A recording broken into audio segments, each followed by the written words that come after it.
abram as vossas Bíblias no livro do profeta Abacuque, capítulo de número 3 e versículo de número 2, livro do profeta Abacuque, capítulo de número 3 e versículo de número 2, onde iremos fazer a leitura da palavra de Deus e falar um pouco daquilo que o Espírito Santo tem colocado ao meu coração. Enquanto os irmãos acham a palavra que vai ser lida, quero eu agradecer mais uma vez ao Senhor por essa rica oportunidade que Deus nos concede de estar aqui nesta cidade, na cidade de Garuva, na Igreja Assembleia de Deus, e que Deus possa abençoar a cada um dos irmãos que aqui vieram. Abacuque, capítulo 3, versículo de número 2. É um prazer rever o pastor Daniel Silveira. Então, conheço ele desde criança, quando ele era regente do Coral Esperança, lá em Florianópolis, na época do pastor Pedro Isidoro Cardoso. Eu tinha 6, 7 anos, hoje eu estou com 42 anos, estudei com o seu filho, primeira série, faz bastante tempo. Mas é um prazer rever. Abacuque, capítulo 3, versículo de número 2, quantos acharam, posso dizer amém? Amém. Nos diz assim a santa e poderosa palavra de Deus: tenho ouvido, ó Senhor, as tuas declarações, e me sinto alarmado, aviva a tua obra, ó Senhor, no decorrer dos anos, e no decurso dos anos, faze-a conhecida na tua ira, lembra-te da tua misericórdia. Por bondade, a amada igreja do Senhor possa se assentar. Deus abençoe o irmão Alan Jones, também que está aqui me acompanhando. Ele já falou um pouco da sua vida. Eu tive o privilégio de estar na frente de uma casa de recuperação e um dia eu recebi o Alan Jones lá, cheio de carrapicho, mas Jesus libertou, salvou, está aí, trabalha, tem a sua profissão e está louvando o nome do Senhor Jesus. Meus amados, eu sei que o tema está lá em Efésios, como já foi mencionado aqui por muitos irmãos que me antecederam. Deus abençoe o Coronel Cabral, também está aqui, prazer em vê-lo. Muitos irmãos já mencionaram o texto desse trabalho, que fala da armadura de Deus que Deus tem dado para cada um de nós, para lutarmos contra o nosso adversário. Eu peço só um pouquinho de retorno para mim aqui, meu querido, para ajudar a minha voz e até que eu possa chegar até o final desta pregação. Precisamos de armaduras de Deus, mas ontem eu mencionei que não basta somente ter essas armaduras, mas precisamos da oração, que é uma arma que vai trazer para nós o revestimento através do Espírito Santo de Deus para com cada um de nós. E eu volto a esta noite a enfatizar referente à oração.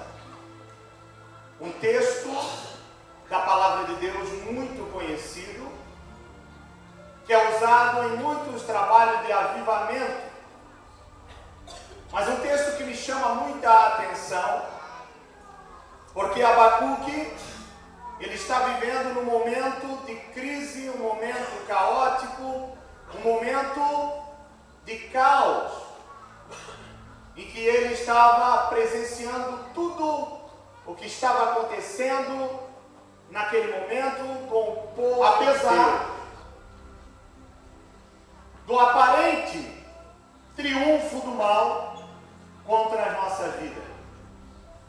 Mas Deus está no controle de toda e qualquer situação. O mundo está em crise e nós estamos em guerra. Não somente porque agora tem a crise econômica, não.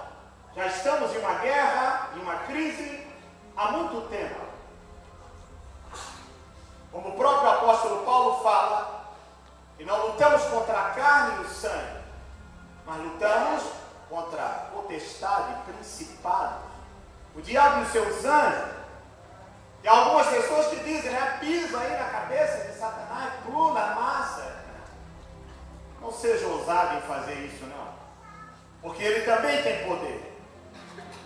Mas se nós estivermos revestidos pelo poder de Deus, não vai ser nós que vamos pisar nele, mas é o Todo-Poderoso que vai lutar pela minha vida e pela sua vida. Tem muita gente que gosta de brincar com essas coisas, brincar com o diabo. E brinca.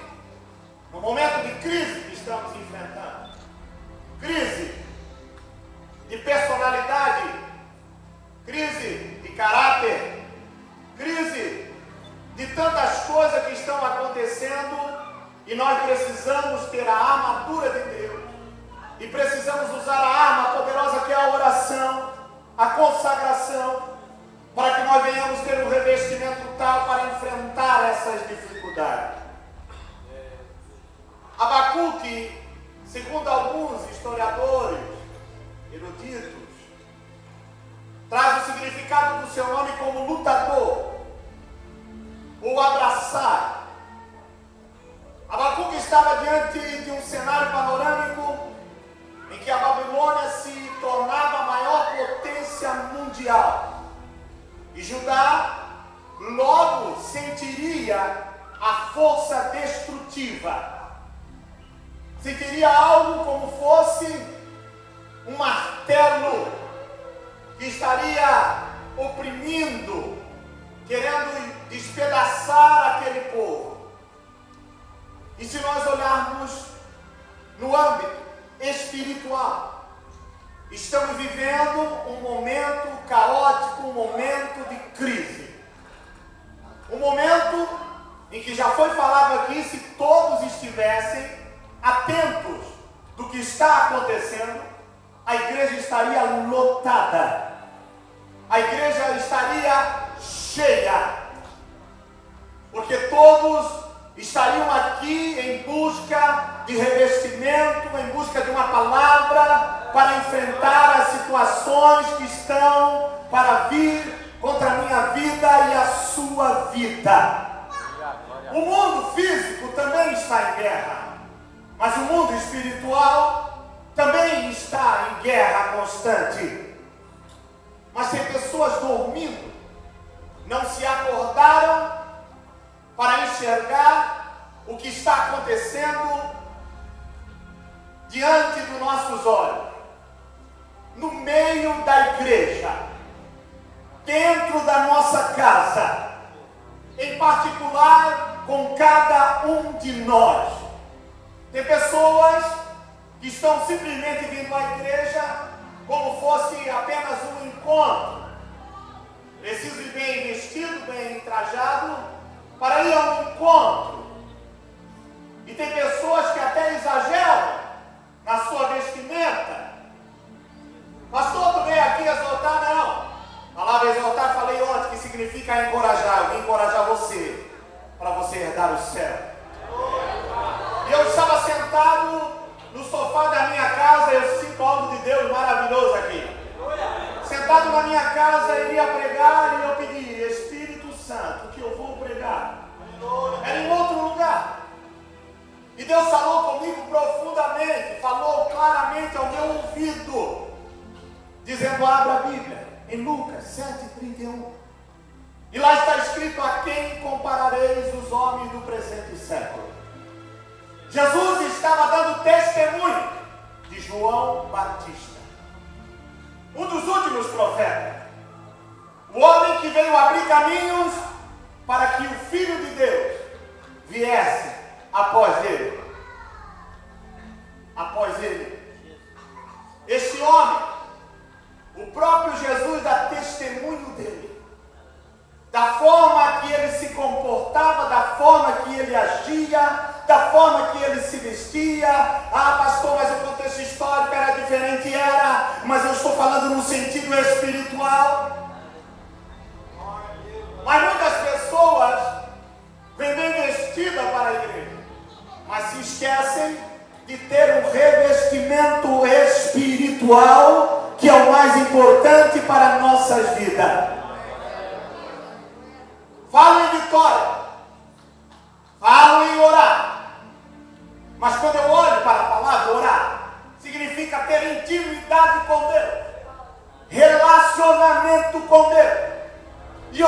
posso entender, irmão.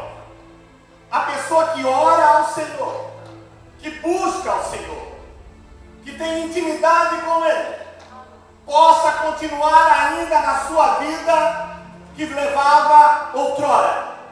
Eu não consigo entender. E isso com todo o discernimento que Deus tem dado para nós, para saber discernir o que é certo e o que é errado. Eu não consigo entender aquele que se diz orar, que serve ao Senhor, que não entendeu ainda o propósito que Deus o tem com a igreja nessa terra. Eu não consigo entender aqueles que vêm aqui louvar, que querem vir pregar, que se dizem que oram a Deus, e ainda andam com a sua vida toda torta, com vestimenta que não agrada ao Senhor, mas querem louvar a Ele. Eu não consigo entender de pessoas que estão olhando a crise que estamos enfrentando e ainda estão dormindo e não estão enxergando o perigo que há de vir sobre a nossa vida. Eu não consigo entender. Abacuque olhava para tudo isso e ele dizia: Senhor, mas que coisa! Havia questionamento nele, como eu estou questionando aqui, fazendo que o Senhor venha refletir. Ele questionava a Deus e perguntava: por que, Senhor? Algumas de suas perguntas eram perguntas de universitário, vamos dizer assim, bem complexas, que ele não conseguia chegar ao entendimento do que Deus queria para com aquele povo. E as nossas vidas são repletas de indagações, de perguntas. Muitas das vezes até perguntando: por que eu tenho que ser assim? Por que eu tenho que me vestir assim? Por que eu tenho que falar assim? Por que eu tenho que ir para a igreja? Por que eu tenho que orar? Por que eu tenho que me consagrar? Até os meus 18 anos eu era apenas filho de crente. Descia as águas, mas filho de crente. Não tive ainda um encontro com Deus, mas depois que eu tive um encontro com o verdadeiro Deus, eu comecei a entender que eu precisava e preciso ser revestido do seu poder para poder enfrentar as astúcias e ciladas do diabo. Abacuque, sendo um profeta de Deus, ele indagava, perguntava a Deus, fazia os seus questionamentos naquele mundo agonizante, e isto partiu do seu coração. E muitas das vezes nós que aqui estamos também perguntamos a Deus: por que isso, Senhor, na tua casa? Por que aquilo? Por que as pessoas ainda estão desse jeito? Nós questionamos a Deus. E eu não vim aqui de respeitar ninguém, não vim aqui trazer constrangimento a ninguém, mas eu vim aqui para que você venha refletir comigo e entender que estamos em guerra e necessitamos de Deus em nossas vidas. Precisamos clamar a Ele, porque é um momento caótico, momento de crise, momento em que não podemos confiar nas pessoas, até quem convidamos na nossa casa. Ah, mas é o pastor fulano de tal, você deve ter que tomar cuidado, porque ele pode olhar para a tua mulher, para a tua filha, pode até te roubar. Momento de crise, momento em que há muitos escândalos, momento em que Abacuque também estava no mesmo cenário em que estamos vivenciando. Um momento caótico, um momento de desespero, de coração apertado. E eu creio que tem pessoas aqui que muitas das vezes oram na madrugada dizendo: Deus, até quando nós vamos estar nessa situação? Questionamos a Deus e perguntamos, muitas das vezes, até cantamos saudade do tempo da igrejinha, hino que mexia o nosso coração. E um dia eu ouvi alguém pregando dizendo: você não tem que sentir saudade da igrejinha, isso é coisa do passado. E eu fui orar, pedi: Espírito Santo, eu não concordo com isso. E eu fui lá em Hebreus 10:32, ainda ali hoje, nessa tarde, na casa da irmã Maria Trindade, que estava de aniversário. Ele diz assim que nós devemos lembrar dos nossos marcos passados para relembrar do que o Senhor o fez na nossa vida e pode continuar fazendo.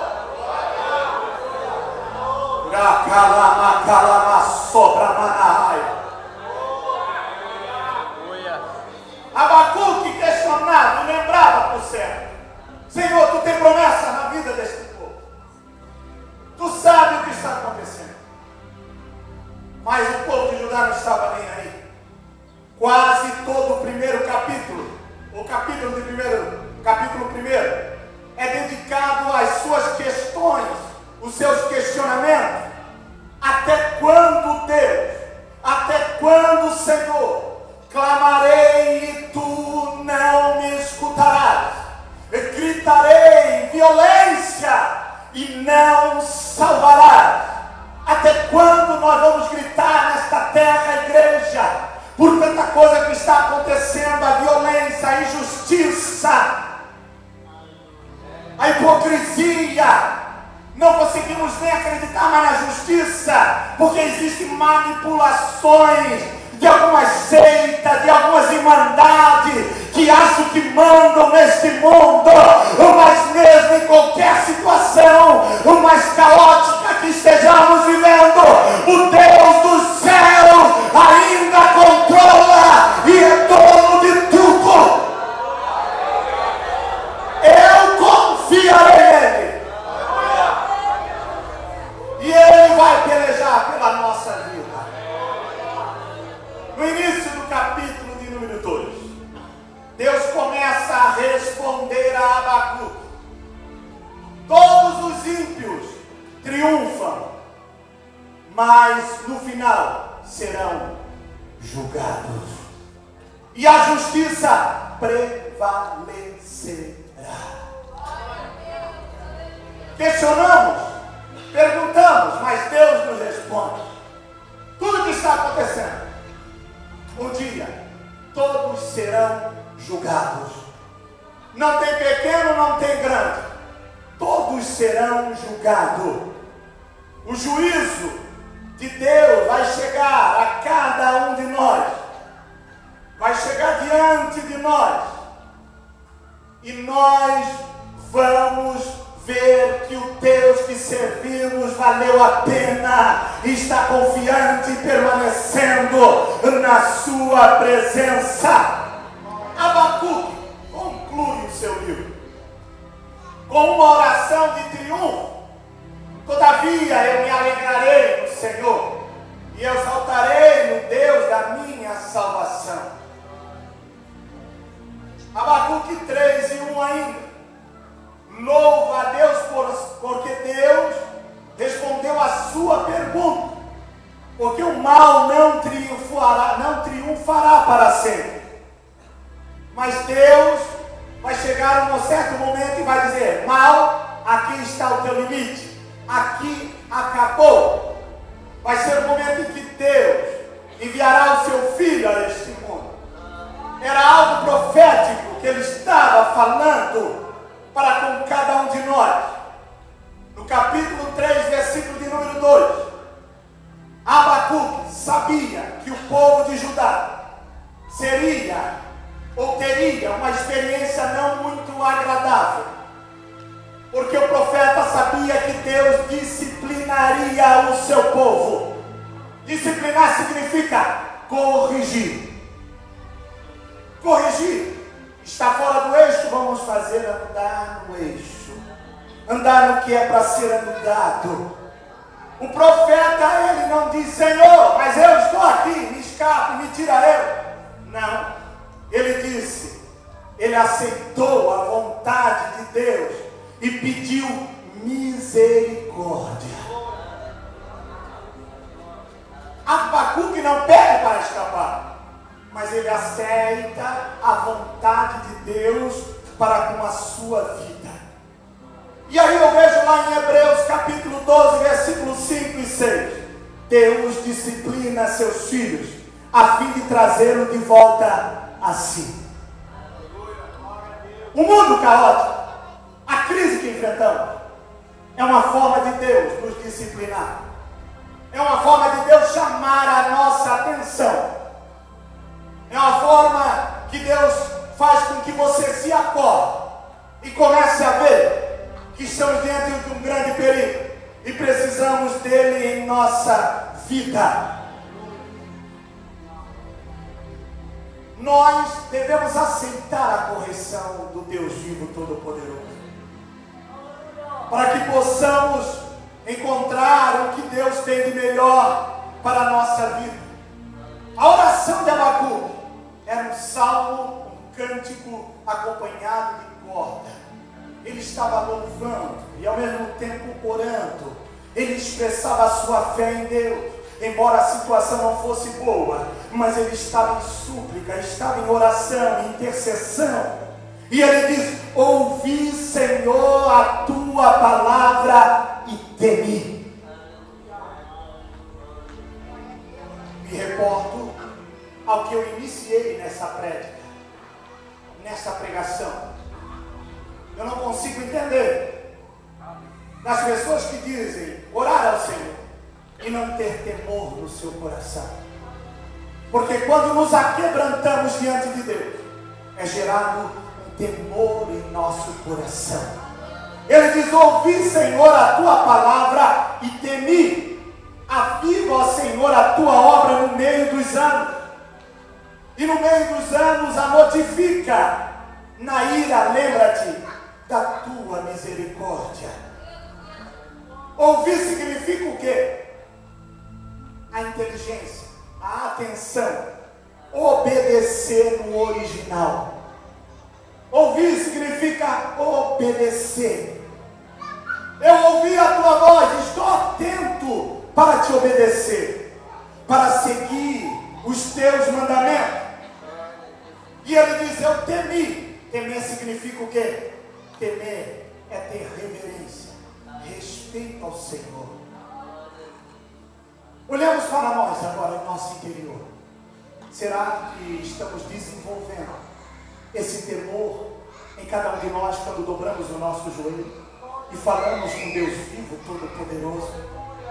Será que você já entendeu que Deus quer que você se olhe para você mesmo ou você mesma e diga: Senhor, eu estou ouvindo, obedecendo a tua voz, mas no meu coração está sendo gerado um temor em te seguir verdadeiramente.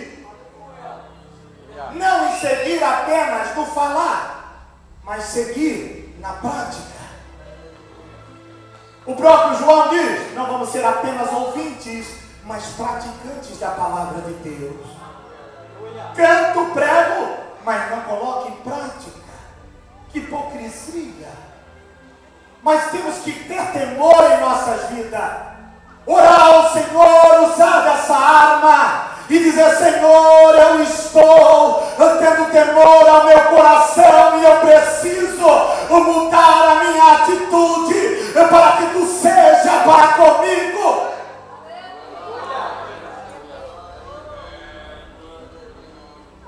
Em Gênesis capítulo 22, versículo 12, a famosa história de Abraão. Ele leva o seu filho ao sacrifício, mas Abraão temia a Deus. A promessa que Deus lhe der, ele vai lá como sacrifício, temendo a Deus. O temor da obediência. Em Êxodo capítulo de número 18, versículo de número 21, as pessoas que temiam a Deus eram consideradas como pessoas fiéis, confiáveis. E esse temor levava as pessoas a ter princípios morais. Se eu temo a Deus, eu não minto mais, eu não engano mais, eu não adultero mais, eu não fornico mais, eu não vivo mais na inverdade, mas agora eu vivo aquilo que Deus o quer. Eu não vivo mais na hipocrisia, mas agora eu vivo na verdade, porque Ele é a verdade. Conhecereis a verdade vos libertará. Me traz a moral em minha vida ética, diante da sociedade, diante dos lugares onde eu vou, na universidade, no trabalho, em qualquer lugar que eu esteja. Eu sou um servo, uma serva de Deus, porque tememos a Ele. Muitas das vezes só tememos Ele quando viemos para o culto.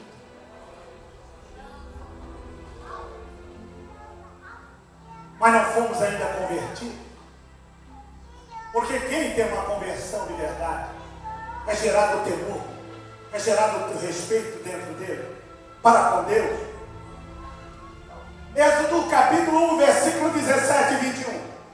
As parteiras de Faraó temeram a Deus e não mataram os meninos hebreus recém-nascidos, porque ouviram, tiveram reverência a Deus, temor a Deus. Deuteronômio 6 e 2. O temor do Senhor está intimamente ligado em observar os seus decretos e a sua lei. Como é que eu posso dizer que temo a Deus se não sigo a palavra? Como é que eu posso dizer que sirvo ao Senhor se não sigo os seus mandamentos, os seus estatutos? Como é que eu posso dizer que venho louvar, venho pregar, mas estou enganando a mim mesmo? Como diz Tiago, não vamos nos enganar a nós mesmos, mas vamos ser praticantes desta palavra. Momento de crise, crise conjugal, crise da lascívia, da promiscuidade dentro das igrejas, crise que estamos enfrentando diariamente, mas não nos acordamos a clamar a Deus. Estamos dormindo, mas queremos que Deus opere, que Ele cure, que dê vitória. Mas se você não teme a Deus, se eu estou dentro do princípio da palavra, irmão, não tem como escapar disso. Eu tenho que observar o que o Senhor tem me ensinado. Em Provérbios 1 e 7 diz: o temor do Senhor é o princípio do saber. Quando eu posso falar ao Senhor que sei alguma coisa, é quando eu temo a Ele, é quando eu sigo os seus estatutos, e o nome do Senhor é glorificado em nossas vidas. Eu vim aqui para terminar tudo que Deus mandou desde sábado e hoje. Tem dia que eu até encurto a mensagem, mas hoje eu vou até o final, porque Deus quer continuar falando com vidas aqui que precisam reparar o seu altar, como foi dito aqui através da palavra de Deus, precisam ter uma mudança, porque em breve Ele vai vir buscar a sua igreja. E se eu e você não tiver o temor em nossos corações, não chegaremos lá. Temer ao Senhor. Eclesiastes capítulo 12, versículo de número 13. Aleluia. De tudo que se tem ouvido, a suma é temer a Deus e guardar os seus mandamentos, porque isso é o dever de todo homem. Todo homem é gênero humano: criança, adolescente, jovem, adulto, anciões, todos. De tudo que se tem ouvido, o que você tem ouvido? A economia, os políticos que vêm na igreja em mente não cumprem, mas o que você tem ouvido? De tudo que você tem ouvido, guarde a palavra de Deus no seu coração, que vai gerar temor, vai gerar avivamento, e você vai entender o que Deus quer na tua vida. Efésios 5 e 14. Se o avivamento, através da palavra, aliás, através da palavra vem o avivamento, significa que nós vamos ser despertados, acordados. E Paulo fala aos Efésios 5 e 14: desperta, ó tu que dormes, levanta dentre os mortos, e Cristo te esclarecerá. Quem são os mortos? Como Paulo está falando ali: os opositores à palavra de Deus. Pastor ensina, pastor dirige, faz com que o povo ande no caminho, não querem ouvir o que o pastor está dizendo dentro da palavra. São os mortos, precisam ser acordados. São os opositores que dizem assim: lá na minha casa é eu que mando na esposa, nos filhos, e está tudo do lado do avesso. Se não quer andar conforme a palavra de Deus, você está morto, você está morta. Mas ele diz nessa noite: desperta, tu que dorme, levanta dentre os mortos, e Cristo te esclarecerá. E esse despertar significa o quê? Você ficar de pé, atento a querer ouvir a voz de Deus. E querer ouvir a voz do Espírito Santo. Porque quando dobramos o joelho, nós encontramos resposta para nossas vidas espirituais. Tem coisa que você vai ficar perguntando, questionando, mas o Espírito Santo vai trazer ao teu coração temor. E você vai mudar a tua vida em qualquer forma, em qualquer sentido. A justiça de Deus, eu vejo quando Uzá coloca a mão na arca, que não era para colocar. Porque não seguiu os ensinamentos de Deus. E quanta gente, é uma palavra para refletir mesmo, para você ficar a semana e o resto do ano e o ano que vem até Jesus voltar te sacudindo. Uzá coloca a mão na arca sem o devido direito, porque a arca era para ser trazida em cima de varais, dos ombros do levita, mas não era para ser trazida em cima de um carro novo. Já começou tudo errado. Faltou o temor. Precisavam observar os estatutos do Senhor, porque quando observamos os estatutos gera temor em nossas vidas. E quando eu oro, busco a Deus através da oração para lutar contra as adversidades, é gerado esse temor, esse aquebrantamento em nossas vidas. Mas Uzá vai lá e coloca a mão na arca. Eu vejo a justiça de Deus. Davi fica desesperado. Um líder, desespero de um líder, seu liderado sendo morto. Quantas famílias, quantas vidas nessa crise que estamos enfrentando estão morrendo diante da luta que estamos enfrentando, porque o seu líder não está dizendo para o seu liderado como deve conduzir a arca de Deus. A arca de Deus é a presença do Todo-Poderoso, é a presença do Espírito Santo que está dentro de nós agora. Não está mais dentro de uma arca, mas ela é conduzida dentro de cada um de nós que teme a Ele, que segue a Ele. Ele não habita em casa suja, em casa imunda, mas em casa limpa. Se a tua casa está limpa, dê glórias a Deus nessa noite e sinta esta palavra e sinta o temor de Deus sendo gerado através da sua palavra em tua vida. Romanos 1:17. A justiça de Deus se revela no Evangelho de fé em fé. Porque isso eu tenho que ler e acreditar. Ouvir a palavra e obedecer. Não é ouvir e sair da porta para fora murmurando. Se pregador radical, não vim pregar radicalismo, eu vim pregar aqui equilíbrio, porque a Bíblia ensina em ser o sal da terra. E a doutrina da palavra de Deus em nossa vida para você chegar no céu.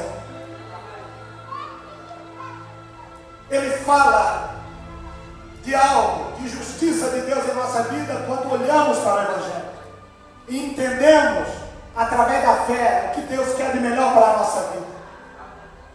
E ele diz assim ainda, ele diz: aviva, ó Senhor, a tua obra. E ele diz assim: temi.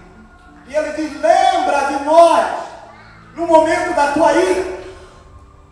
E eu vejo aqui o próprio Deus lembrando de Noé. Lembrou Deus de Noé. Eu vejo Isaías no capítulo 49, verso 15, dizendo assim: pode uma mulher se esquecer do seu filho, mas e não se compadecer por ele, mas ainda que ela esqueça, eu todavia não esquecerei de ti. Podemos viver em momento caótico, em momento de crise, mas se o temor de Deus estiver em nossos corações, Ele vai lembrar de cada um de nós para pelejar pela minha vida, a tua vida, a tua causa, e vai pelejar por tudo aquilo que você menos espera na sua vida. Misericórdia. Eu vou finalizar, fique de pé em nome de Jesus.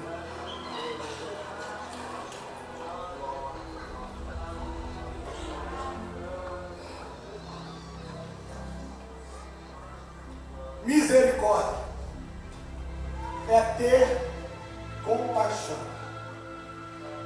É se compadecer. A palavra retrata uma simpatia profunda e gentil e uma tristeza sentida por outra pessoa que passa por aflição, acompanhada por um desejo de aliviar o sofrimento. Você está passando por luta e eu me coloco no seu lugar, me compadecendo. Isso é a misericórdia que Abacuque pedia para Deus. Dois tipos de pessoa Deus concede misericórdia. Abacuque diz: tenho ouvido, ó Senhor, as tuas declarações e me sinto alarmado. Aviva a tua obra, ó Senhor, no decorrer dos anos e no decurso dos anos. Faze-a conhecida na tua ira e lembra-te da misericórdia. Dois tipos de pessoas Deus concede misericórdia. Salmos de número 103 e verso 13. Aqueles que o temem, que respeitam, têm temor a Deus, obedecem, esse o Deus concede a misericórdia. É como um pai que se compadece pelo seu filho, assim como o Senhor se compadece daquele que o teme. Seu filho faz algo errado, mas você se compadece dele, deu um castigo, mas se compadece dele. Da mesma forma, Deus olha para nós. Em Provérbios capítulo 18 e verso 13, os que confessam o seu pecado e abandonam, os que encobrem as suas transgressões, erros e pecados, nunca prosperará. Mas os que confessam e deixam, alcançarão misericórdia. Eu não acredito em uma igreja que quer viver de vitória em vitória, mas não teme a Deus, não se arrepende dos seus pecados e quer usar a oração como uma arma de combate em sua vida. Eu não acredito em uma igreja que não vive o santo evangelho como deve ser vivido e quer ter vitória na sua vida.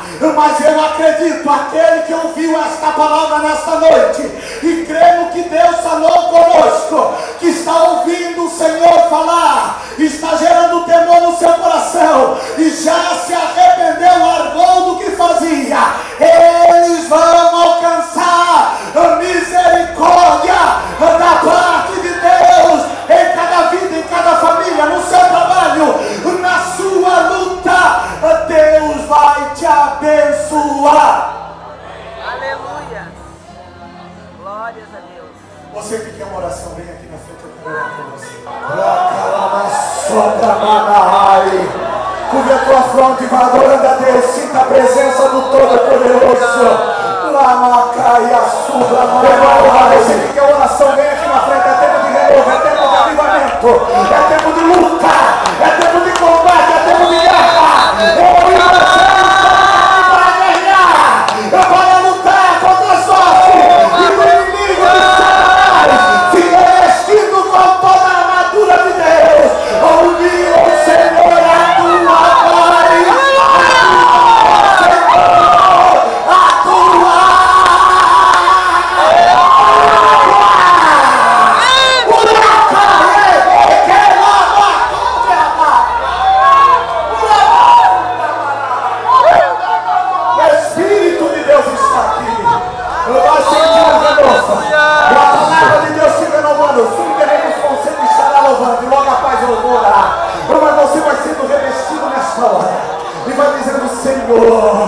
que a tua misericórdia esteja sobre a minha vida no dia da ira, que a tua misericórdia prevaleça, porque eu estou temendo, eu estou com respeito diante de ti, mas eu sei ainda que tem pessoas que têm que vir aqui na frente.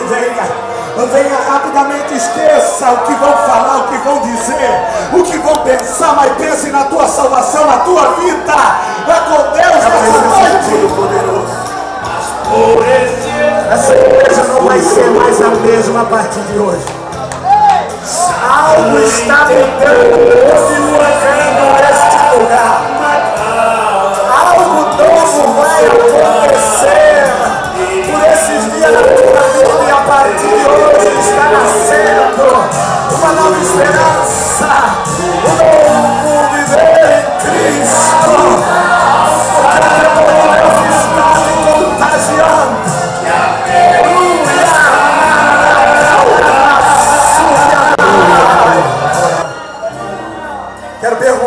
alguém aqui nessa noite que ainda não aceitou a Jesus e quer aceitar Ele, levanta a sua mão. Eu quero me reconciliar, eu quero aceitar a Jesus. Temos alguém? Não temos ninguém?